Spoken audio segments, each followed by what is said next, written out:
Give it up, loud and proud, for Mr. Elijah Woods and Sean Astin!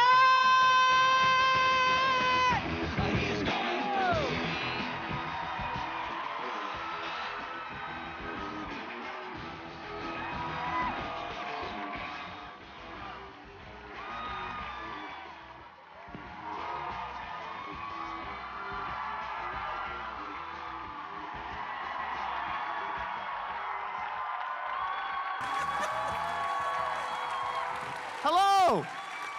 Whoa! Wow. You guys know it's Sunday, right? Man, this is unexpected. I love this. You guys are the best. This is a crazy big room. Hi. How many people you think? Portland.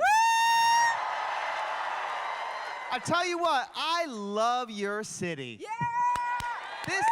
This is a great city, and every time I get a chance to come here, I do. I love it. I love the food. I love the people. I love the nature. I love the waterfalls. Sean. I don't like the last hill of the Portland Marathon that I did up on that bridge. That was a really hard hill, man. I didn't know I was going to make it to the end of that Portland Marathon.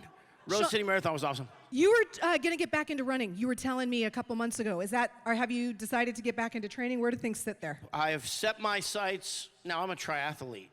I love this. The distances are crazy. I've set my sights ambitiously on a 5K, and I'll see if I can survive it. I think you have a room full of people who will cheer you on. Didn't you do one in New Zealand? No, I want to do the Ironman triathlon in New Zealand. That's the next. You know, when I'm looking in the mirror and feeling 1,000 years old, I'm like, will I ever be able to do the New Zealand Ironman? And sometimes the face looking back at me goes, hmm? And sometimes it goes, mm-mm. But now that I've seen all of you, it's going to be, mm-hmm. When I moderate, and Sean knows this, you and I have not had a chance to work together before. I get right out to questions because we're here for all of these people, right? This whole room full of folks. So we're going to start right over here. That is Woody, a puppet that she built. She was here. I saw that yesterday. Yeah. Hi. That's Woody, I took right? a photo of you and your puppet. You did. Different Woody. His name is Hootie. Hootie. Hootie. Hootie, I'm sorry. I apologize. Hootie. It's okay. Hootie. It's an owl. I was close, guys. Yeah.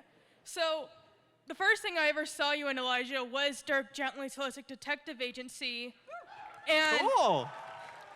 I was wondering, were you a fan of Dirk Gently, and how did you know about the project? I wasn't familiar with so they're based on Douglas Adams' books. So I wasn't familiar with those books or that character. So my introduction was this totally insane, mildly coherent script that Max Landis wrote. And it's really funny because I knew him and his writing, and I had worked with him kind of briefly on this internet thing that he'd done.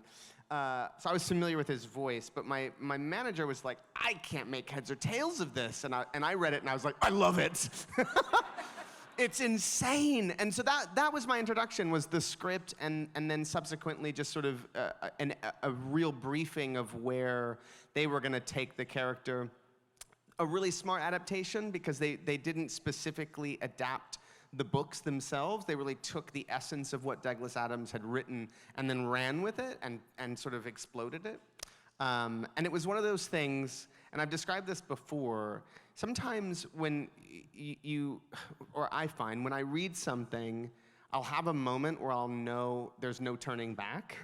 I'll know that something has entered my life that will just change the course of my life. And sometimes you read something, you're like, I'm not sure that I have a heart response to this. That was one of those things where I read it and I was like, fuck. I think I'm gonna have to go to Vancouver and this is gonna be a part of my life. Because it was just undeniable. And it was just one of those things. So I love that show, and I'm so glad that you discovered it. And it was only 2 seasons. I wish I could have done more. It was really a fun, weird, crazy sandbox to play in for a couple of years. I'm just nostalgic because that's how you felt when we met. It's true. Fuck. Well, this is gonna change the course of my life. It is true. Sean and I met in a lobby of a hotel. I had just come downstairs, having had my... This is sounding like a different kind of story. And we met in this hotel, and I came downstairs, and I looked at him, and he was just... I was in a bathrobe. I had just had a wig fitting for Lord of the Rings, and I was walking through the lobby to get outside back to my car, and he was coming in, and we locked eyes. We'd never met. And immediately we embraced. I loved you as Huck Finn, though. Oh, thanks. I loved you and everything you had done previously. Thank you so much for your question. Funny, when we met, I was like, Elijah Wood is the biggest star I've ever met. What? Yeah, because you'd worked with every, like, superstar, right? I mean, if you just go down the list of all the movies you made when you were pre-19, that's enough of a career for anyone for their whole life. And you had done that, like, before you, yeah. So I was, like, kind of excited. Oh, my God. And I was excited. I also felt paternal. I was 29, he was 19, and I was like, hey, are you ready for this big guy? and then after 2 months of being down there, I was like, I'm not ready for this. That's awesome. Question over here. What's your name? Where are you from? Hi, my name's Jesse. I'm from Reno, Nevada. Hello. Let me say first off, justice for Bob. Bob deserves better. Justice. People keep coming up to me and saying, they done Bob dirty. They done Bob dirty. And for Elijah, I'm a big horror fan. Out of your production company, what director or film kind of inspired you to go that direction? Oh, great question. My relationship to horror started when I was pretty young. I have a brother who's 7 years older than me, so I have the benefit of having the older brother that was renting horror movies with his friends as a teenager and was bringing them home and was like, hey, do you want to watch this? Don't tell Mom. And I was like, cool. And so I was exposed to horror films way before I should have been and loved them. And, throughout my life as an actor, and Sean can relate to this too, you work in this industry and you learn filmmaking from every possible angle, and you kind of fall in love with the entirety of the process. And for a long time, I thought about wanting to be a part of fostering filmmakers and writers from the other side. And so just sort of percolating in my head this idea of a production company. And then I'd met who ultimately became my producing partners on another job. One was a writer, another was a filmmaker. And we just bonded over our mutual love of horror movies. In particular, at that time, we were talking about the kinds of horror movies that didn't feel like they were being regularly made at the time. This is over 10 years ago. We're in a horror renaissance right now, so we're all good. But back then in the US, there were a few examples of horror movies that took their subject matter seriously, but most of the stuff that we loved were things from like the 70s, Rosemary's Baby, The Exorcist, where in some ways you could almost remove the genre elements and you'd still have a compelling story because they were about something, rather than just resting on like jump scares and genre elements. So those are the things that we were inspired by. We wanted to make those kinds of movies. We wanted to support filmmakers that had outside-the-box ideas that wanted to, expand the notion of what a genre film could be. And at its loftiest, could we make genre art movies? You know what I mean? So that was really the inspiration. And now we're in this extraordinary golden age of genre and horror where it's being accepted and embraced in a way that is way beyond what it used to. Because oftentimes... Like what? Like it? Well, no, like Hereditary or... trying to think, even like, what was Guillermo del Toro's movie? Pan's Labyrinth? No, the one that was nominated for a bunch of Oscars and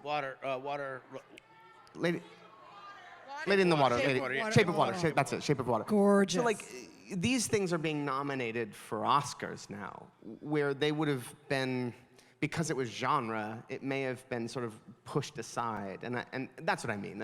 I remember when Lord of the Rings won for Return of the King, and we went up on stage, Best Picture, and it was like just such this great moment.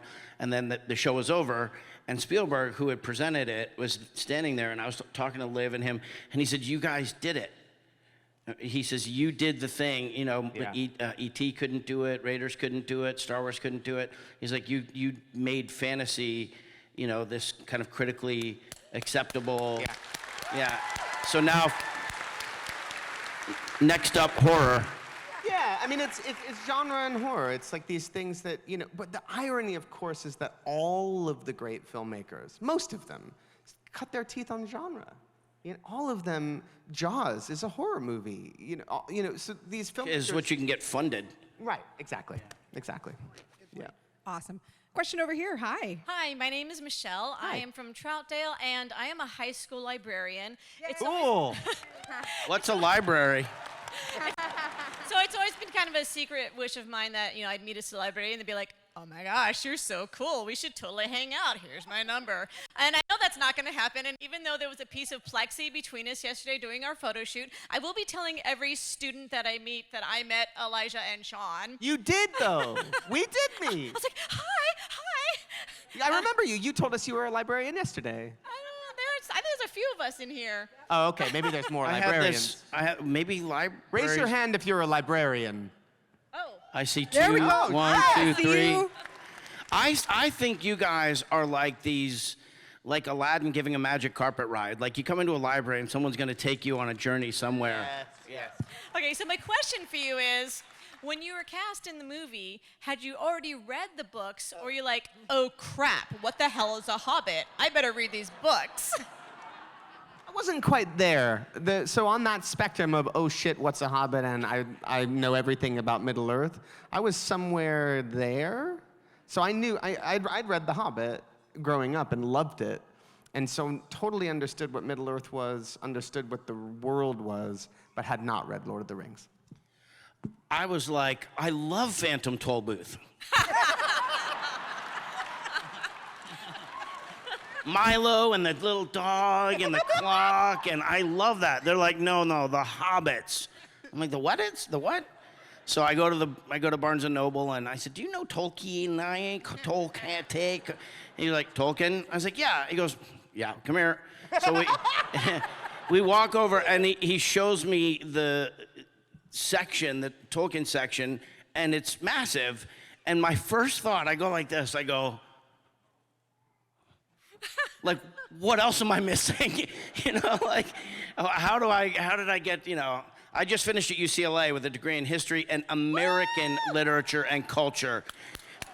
These are British books, so my only excuse there. Anyhow, I read them cover to cover 3 times while we were filming. Nice. We'd be in Queenstown, and there's a flood, so you have to sit here for a long period of time. And I just sat down looking at those remarkable mountains and reading all of his descriptions of nature and trees. And it was like, did that guy just like walk across New Zealand and sit down and start typing that, or writing? Did he type? He typed, okay. Clack, clack, clack, clack. Yeah, so of course, Elijah had and has a better command of the characters, the story, the world than I have. I'm like, I'll finish reading something and then talk to Elijah about it, and I'm like, really? I didn't quite get that out of that. And then you look at it again, and you think, oh, yeah, well, there it is. Well, you were so both perfectly cast. Thank you so much. Thank you. Thank you. I see you guys out there fanning yourself, and I did send a text. They are working on getting the air turned on. So I was like, am I having a hot flash, or what is... I know I'm old, but geez. Have you guys ever been in a movie theater where the AC goes out? Holy mother, man. I worked in a movie theater, and it was my job to check the temperature in the theater. So important. Yeah.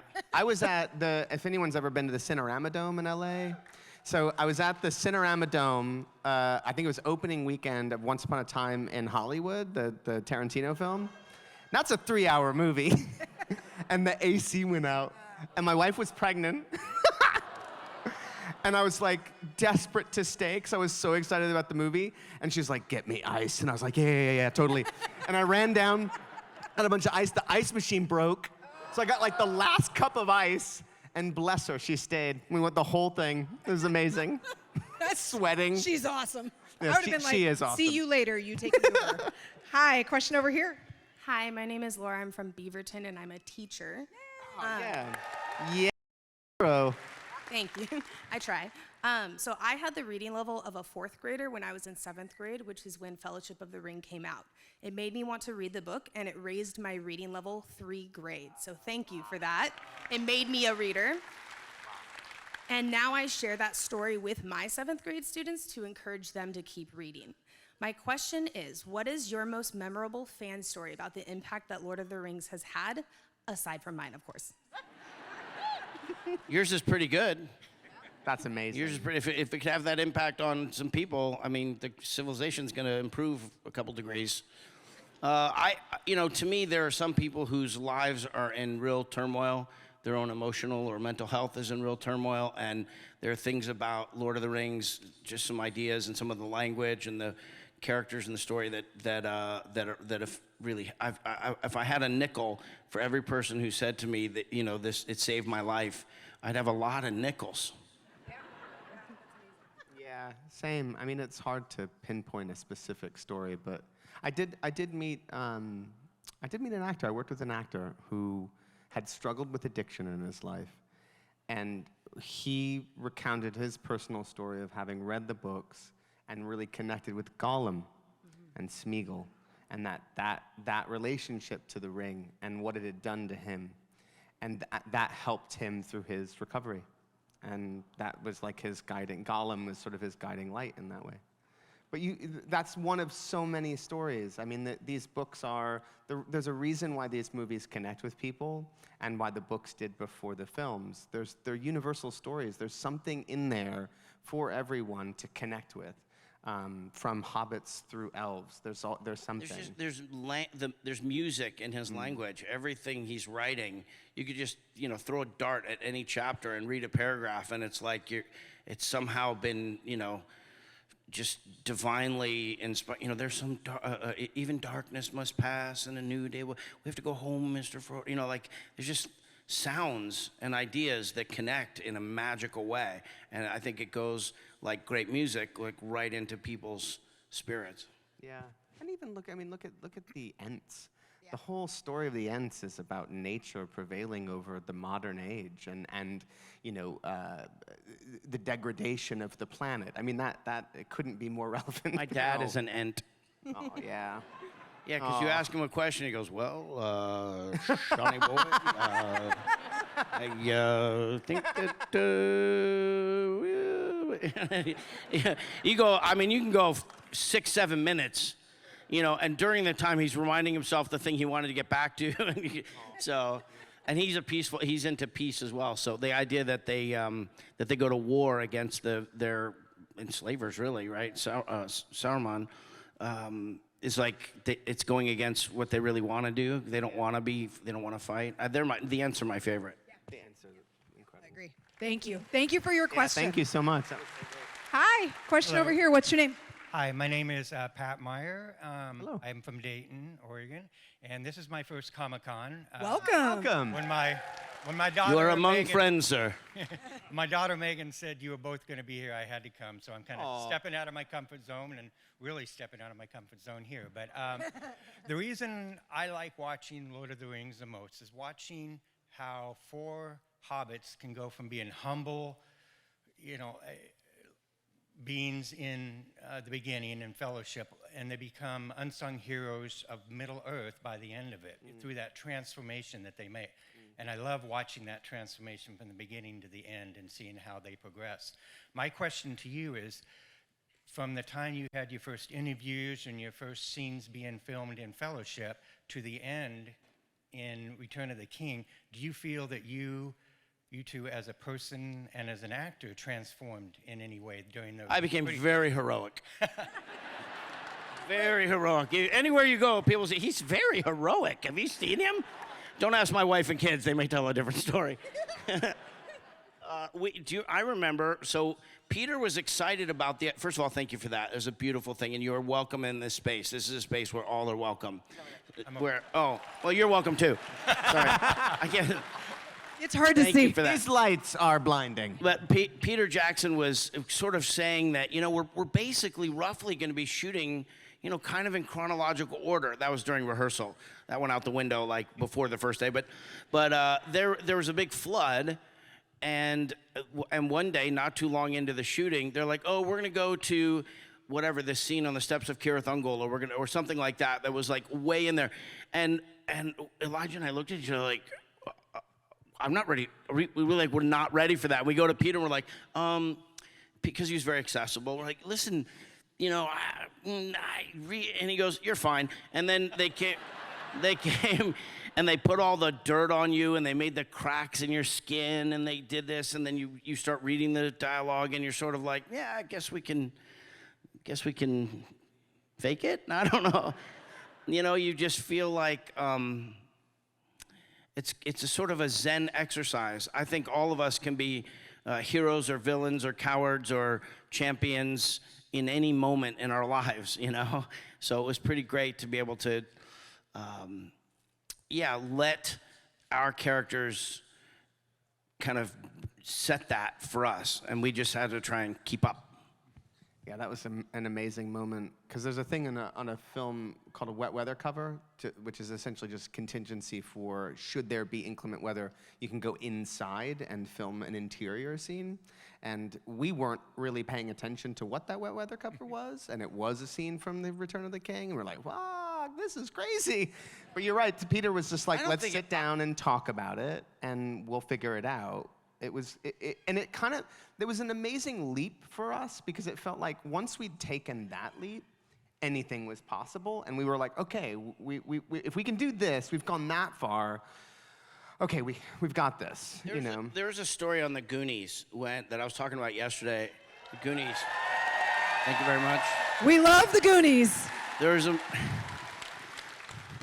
I knew they were going to do that.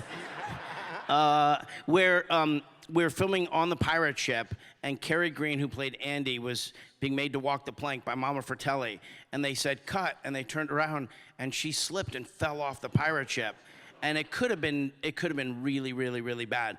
And I was on the kind of far side of the deck, standing next to Richard Donner, the director, and he and I froze, like absolutely froze, and some people were over the side diving in to help her, like without even a second thought. And I remember and she was fine. And but I just remember thinking, like, I don't want to be like that. If something bad happens, I don't want to freeze. So I, like, as a 12-year-old kid, made this conscious decision, like, don't freeze in that situation. And I feel like that's it's sort of like the Hobbits went through that. Like, they're not expecting anything to, you know, and then there they are. They have to react and inhabit and perform, you know, sometimes with pots and pans. They taught us how to sword fight, and then they're like, but you don't get to use your sword. I'm like, what? That stinks.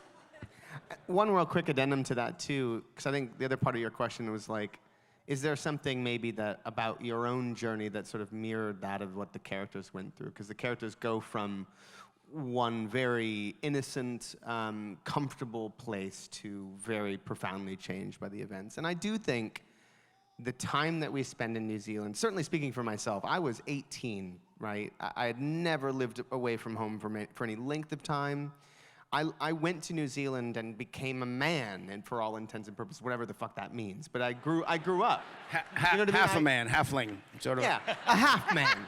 But I was living on my own for the first time of my life. It was like going away to university or you know, maybe not a tour of duty, but something like that, where you are away and this becomes your family. And you know, the responsibility of playing this role, the responsibility of keeping all of our parts and our part of the machine going, it's a lot. And by the end of that, I definitely, you know, I was 22, so 18 to 22 by the end of everything, when Fellowship or Return of the King was released. I felt profoundly affected by that, profoundly changed. It set me off on the next course of my life because of what we all went through together, you know?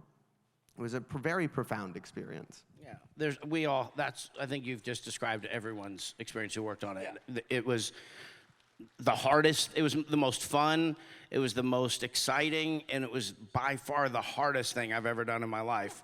And it made, you know, yeah, and we were acting in the movies, but it was, what we physically did was like really, you know, we worked 6-day weeks. We were working like 15, 16 hours a day. We were climbing up volcanoes in Hobbit feet. We were, you know, I had to carry a stupid backpack for 2 years that wasn't ergonomically designed. I was like, it was exhausting.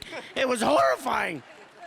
Oh, I can't believe we survived it. But the answer to your question is yes. It's a great question. Thank you. Thank you. Question over here. What's your name? My name's Belle, and I'm from Portland. This question is for Sean. I was a set intern on Bigger Than the Sky when you filmed that here years ago, and actually hung out with you and your mom a little bit. And I was wondering what your favorite part was in working on that film. Well, hanging out with you, Belle. Well, no, it would be my mom. It would be my late mom, Patty Duke. It was so special to be with her. That movie, Bigger Than the Sky, for those of you who don't know it, is a love letter to community theater in Portland. So it is a community theater everywhere, but it's in Portland. And I got to play Ken Zorbel, the arrogant actor. Oh, I'm Ken Zorbel. Did you see when I did my Puck? I was like, this is the greatest. Like me. And no, I mean, it was depicting an acting ensemble, like writ large, and that, which you know, I'm just sharing for the rest, everybody else. It replicated. It was basically commenting on and celebrating what Elijah was just describing about what it means to be a family and how people come of age and within themselves and have new discoveries, and somehow the theater is this organizing principle, and there's general chaos, but things somehow seem to work out. So the actual story, the characters doing it. It was 2004. I remember there's a lot of presidential politics going on, and Pioneer Square, getting to go to rallies in Pioneer Square, and Powell's, and it was awesome. It was awesome. Thank you so much. Good to see you again, Belle. Good to see you too. Bless you. I love it. Question over here. Hi. Hi, my name is Sage. I'm from Portland, and my question is, I know at least one of you plays Animal Crossing, so my question is, what is your favorite Animal Crossing villager? Character? Filter. Yeah. Filter? No, character. What's character? Character? Yeah, like Villager. Yeah. I like the mage. I have to say, I've been asked this question before, and it's been so long since I've played, because I went hard on it for like 2 months straight, and that's like all I did. And then, Farms and stuff? well, no, it's like an island, and then you build out the island. Yeah, and yeah, it's all my sorts wife of is doing it lovely, now. mundane things like fishing and finding animals, and you got to get insects for the museum, and that's lovely. And then there's also turnips, and you want to make sure that you get the good. Is there a farmer? Are there farmers Well, there? there's turnips, and you gotta get the turnips, and then you've got to find, if your turnip sale price isn't solid in the market, it behooves you to look on Twitter to see if anybody else has got great prices, and then you can make a shit ton in the stock market. Anyway, Tulip cheat codes. all of that is like to say, it's been so long since I've played, I don't remember character names. So I'm like, I don't know what I don't know. I don't have a favorite. What's yours? My favorite is Coco, because she's creepy, but in like the cutest way ever. Aw, I love creepy, It's great. like Creepy. cute creepy. Yeah. So Coco, that's a good answer. Coco's a good Yep. one. Thank But you. it's the best, and I long to get back. I just did an update on my Switch to be able to play it again, so I hadn't even updated the app in so long. But like I'm gonna get Duolingo so I can understand what he's saying. Before you could, what's that? I said I'm gonna get Duolingo so I can understand what you're saying. But I stopped playing before you could dive and like get shells and stuff, so I'm way behind. I'll tag you if my turnip prices are good. What's that? She'll I'll tag. I'll Oh, tag sweet. you if my turnip prices are good. All right. Tulips and Thank you. So Coco good. Hi. and Question over here. What's your name? Hi, my name is Paul, and I'm another one of the teacher librarians who got to meet you yesterday. And thank you, by the way. When I went up to get the picture with you, I had the ring, and I asked if you guys would like act a scene out, and you totally did. So thank you for letting me direct you. That was fantastic. muscle memory. My question is about so the Lord of the Rings adaptations of those books. It's just so brilliant. It's so incredible, and that's not always the case with Hollywood going from book to movie. Is there any other book that if it got made into a film, you guys would love to be in the film version of that book? So when you go to a library, you ask the librarian questions like that, don't you? What other book should we be in? He wants you to answer. I mean... I'm embarrassed to say that Not that I want to be in, but you know, there's adaptations that you'd like to see. I would love to see an amazing adaptation of House of Leaves. That would be, if anyone's read it, that book is truly incredible and kind of a deconstruction of the novel itself. It's so wonderful and not an easy read. It's a lot of work, but it's great. And I would love to see an adaptation of that somehow. And Sean, I have a backup question for you. Will that work? Yeah, I'll go for the moment with Time Machine. Oh, Time Machine, fantastic. Yeah. No, my backup question was, will there ever be a chance for Goonies 2 and you being the dad with the young kids?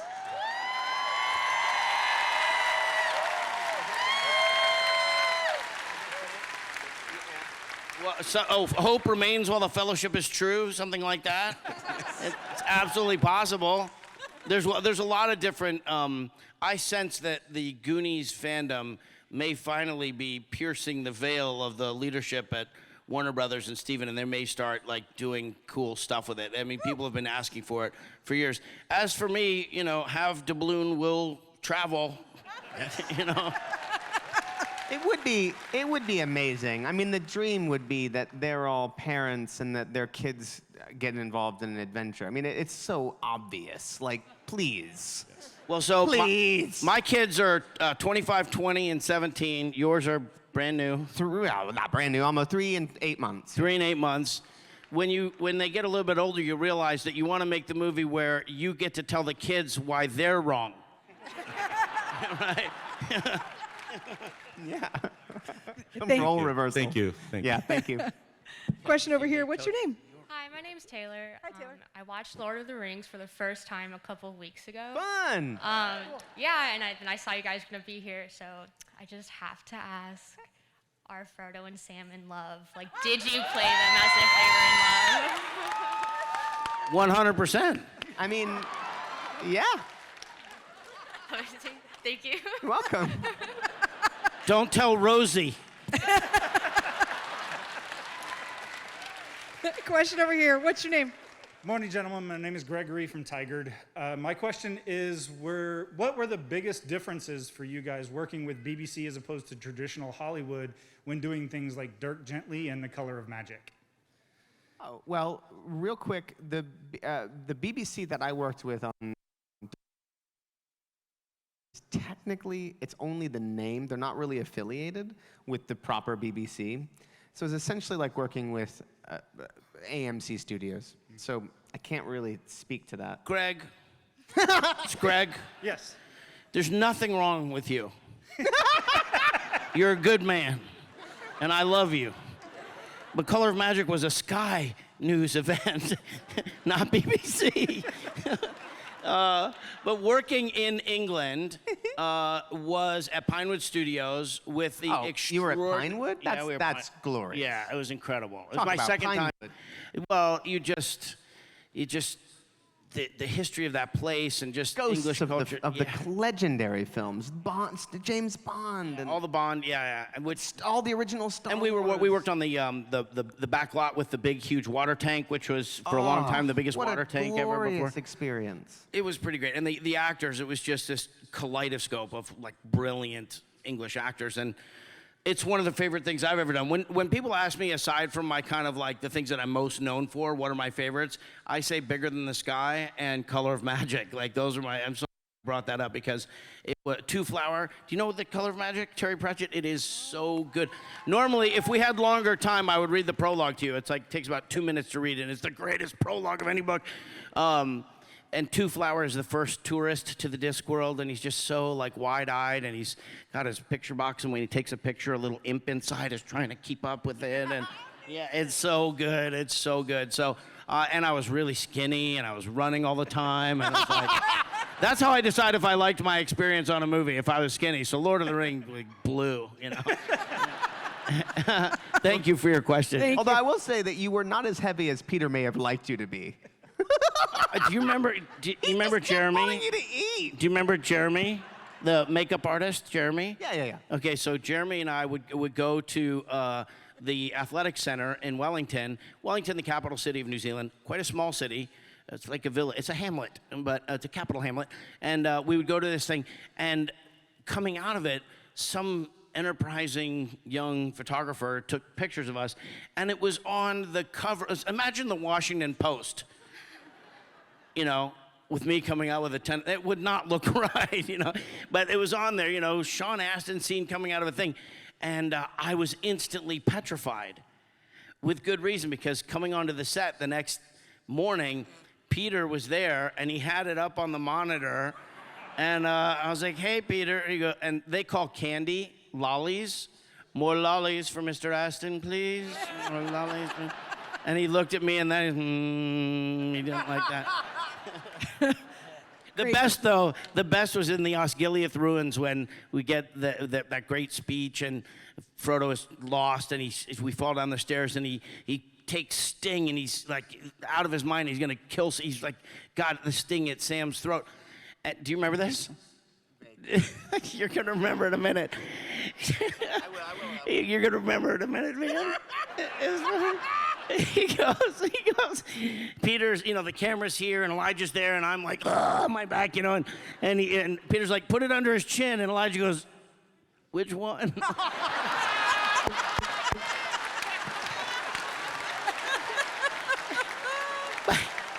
But it was so amazing because you could see Elijah's value system. Like, he didn't want to hurt my feelings, but he's a professional actor.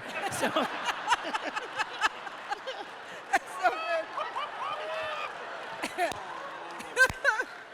Thank you. Oh my God. We have time for one more question. Over to you. Oh my God. Oh my God. Hi, my name's Tamara, and I'm from Seattle. Yay, Seattle's rad. You guys have such amazing on-screen chemistry, but there's also a lot of really dark moments in Lord of the Rings. So I'm wondering what you guys both did together, like off-screen, to kind of offset that to maintain that really good relationship. We would discuss what we were having for lunch that day, and we would say, Sean, Generally should today teriyaki be chicken. should we get teriyaki chicken or sushi? Or let's get those chicken sandwiches. The chicken sandwiches were quite good. Yeah. I was gonna say there was a lot of I was levity, gonna say for an 18-year-old. That's how we kept it. Like, there's so much levity. We spent all of our time together. Like, we'd be in a heavily emotional scene, and then we'd just hang out in our trailer and have lunch and hang out. And there was a separation between those two worlds. I don't know if that's what you're asking, but it's like... For an 18-year-old, he could hold his drink well. Because there was a lot of that in the after hours times where people would just, you know, you'd be with some people for 15, 16 hours a day, 6 days in a row, and they'd say, okay, wrap at 8 o'clock on Saturday, and everybody's like, where are we going? You're like, okay, I guess they like each other. Yeah. Guys, I'm going to take a quick selfie with you, and then we'll clear you off the stage. Here we go. Give it up for Mr. Elijah Wood and Sean Astin.